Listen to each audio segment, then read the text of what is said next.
Hello friends, ഇന്ന് നമ്മൾ ഉണ്ടാക്കാൻ പോകുന്നത് ഓട്സ് സ്മൂത്തിയാണ്. വളരെ എളുപ്പത്തിൽ ഉണ്ടാക്കിയെടുക്കാവുന്ന ഒരു ഹെൽത്തി ഡ്രിങ്കാണ് ഓട്സ് സ്മൂത്തി. Oats smoothie. അപ്പോൾ വൈഫ് ഇതാ കുക്കിംഗ് തുടങ്ങുന്നു. മൈക്ക് എനിക്ക് കൈമാറിയിരിക്കുകയാണ്.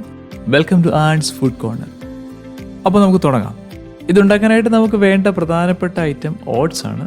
നിങ്ങൾക്ക് ഇഷ്ടമുള്ള ഏതെങ്കിലും ഓട്സ് 1 കപ്പ് എടുക്കുക. ഇനി അതേ കപ്പിൽ 2 കപ്പ് വെള്ളം എടുത്തിട്ട് ഈ ബൗളിലേക്ക് ആഡ് ചെയ്ത് കൊടുക്കണം. ഇത് 2 പേർക്ക് സെർവ് ചെയ്യാനുണ്ടാവും കേട്ടോ. അടുത്തായിട്ട് നമുക്ക് വേണ്ടത് ഫ്ലാക്സ് സീഡാണ്. 1 ടേബിൾ സ്പൂൺ ഫ്ലാക്സ് സീഡ് ഒന്ന് കഴുകി വൃത്തിയാക്കിയിട്ട് ഒരു ചെറിയ ബൗളിലേക്ക് എടുക്കണം. എന്നിട്ട് അതിലേക്ക് കുറച്ച് വെള്ളം ഒഴിച്ച് കൊടുത്തിട്ട് കുതിരാനായിട്ട് വെക്കണം. ഇനി നമുക്ക് വേണ്ടത് ആൽമണ്ടാണ്. ഒരു 10 ആൽമണ്ട് നമുക്ക് എടുക്കാം. അതും ഇതുപോലെ തന്നെ ഒരു ചെറിയൊരു ബൗളിലേക്ക് വെള്ളം ഒഴിച്ച് കുതിർക്കാനായി വെക്കണം. ഇനി ഇത് ഓരോന്നും എത്ര നേരം നമുക്ക് വെള്ളത്തിൽ കുതിരാനായിട്ട് വെക്കണം.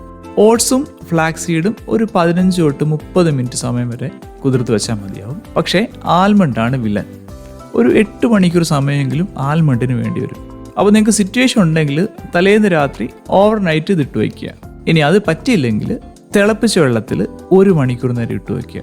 ഇനി ഇതൊന്നും പറ്റുന്നില്ലെങ്കിൽ ഓട്സും ഫ്ലാക്സ് സീഡും ഒക്കെ കുതിർക്കാൻ വെക്കുന്ന അത്രയും സമയം 15 മുതൽ 30 മിനിറ്റ് ഒരു സമയം സോക്ക് ചെയ്യാൻ വെക്കുക. എന്തിനാണ് ഇങ്ങനെ ഈ വെള്ളത്തിലൊക്കെ കുതിർത്ത് വെക്കുന്നതെന്ന് ചോദിച്ചാൽ നമ്മുടെ ബോഡി ന്യൂട്രീഷൻ നന്നായിട്ട് അബ്സോർവ് ചെയ്യാൻ വേണ്ടിയിട്ടാണ്.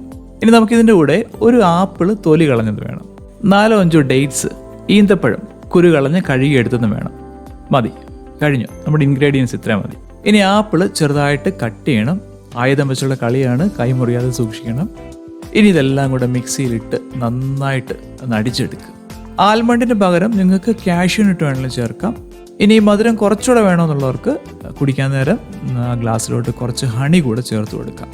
അതല്ലെങ്കിൽ ഡേറ്റ്സ് കുറച്ചുകൂടെ ആഡ് ചെയ്ത് കൊടുക്കാം. ഡയബറ്റീസ് ഉള്ളവർ ഈ ഹണിയും ഡേറ്റ്സും ഉപയോഗിക്കുന്നതിൻ്റെ ക്വാണ്ടിറ്റി ശ്രദ്ധിക്കണം. അപ്പോൾ എന്തിനേറെ പറയുന്നു, നമ്മുടെ കൺമുമ്പിൽ സ്മൂത്തി റെഡി ആയിട്ടുണ്ട്. സോ തീർച്ചയായിട്ടും നിങ്ങളെല്ലാവരും ഇതൊന്ന് ഉണ്ടാക്കി നോക്കണം കേട്ടോ. ഹായ് ഫ്രണ്ട്സ്, നിങ്ങൾക്ക് ഈ വീഡിയോ ഇഷ്ടപ്പെട്ടാൽ ലൈക്കും ഷെയറും സബ്സ്ക്രൈബും ചെയ്യണേ. ഈ വിഭവം ഉണ്ടാക്കി നോക്കിയിട്ട് നിങ്ങൾ കമൻറ്റ് ബോക്സിൽ കമൻറ്റും റെഡ് ഹാർട്ടും ഇടണേ. Thank U.